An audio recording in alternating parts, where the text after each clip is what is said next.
Ke Sorkar Meghalaya kelapan krek ban penlong biang ya kejing khot ek kampulet ke batamai banelek persya ek kejing duna ki bor pulet waladang shan keladat pendap ya palat lai hajar teli ki kam. Usembut Menteri Rangba ke Jelau bakmi ek tenat home police uba prestun tensong ula pentep bagrang don kejing duna sa shi hajar tam ki pos ha ke tenat pulet.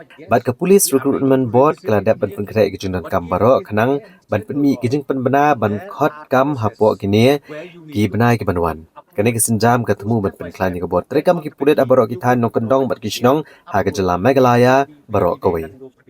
Halor kejing pahara ha ke jaka kaput kari India bat Bangladesh uba prestun tensong uliathu banang shen ulayok ban penlong ya kejing elang bat ke BSF banekaran halor kejing kentat ke Border Guards of Bangladesh ban pediang iki brio ke beliau obat da ke BSF ha Nandir Char sector ha Southwest Garo Hills ha kaba weunong Bangladesh usati Raj Banshi uba santusan senem gerta ulas akun haga no man's land ko ba arbasau kenta hadin baga BSF kalau obat EU bat ka Border Guards of Bangladesh bat ka kentat ban pediang EU bat kini ka kam kala penbet tat anda gi bahayeng ju kelawan lam gi kot kisla ban pensisha bo ude nong Bangladesh usembut Menteri Rangba ke Jelau la pensyai baga BSF ka shemega senjam ban penpai biang yakum kini gi briu bele ban rong bean cha India kam dia kelenti ke badai bat ulong ro ba kat kum ka Foreigners Act de ban le kene khnang ban kerna jing slam kerukom trekam ke sarkar ha ba penbet yaki kam kapot.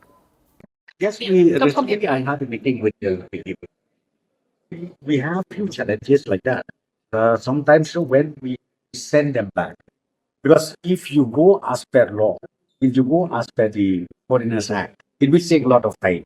So the moment they detected or the moment they found out people trying to enter to Indian territory, then and there is a they push there. But few instances happened where even from the BDR did not accept that. They said no, it is not our people, it is your people. So that challenges are there. But ultimately, while checking all those documents, they found out yes, they have done it. I think you have to accept it, and ultimately those issues were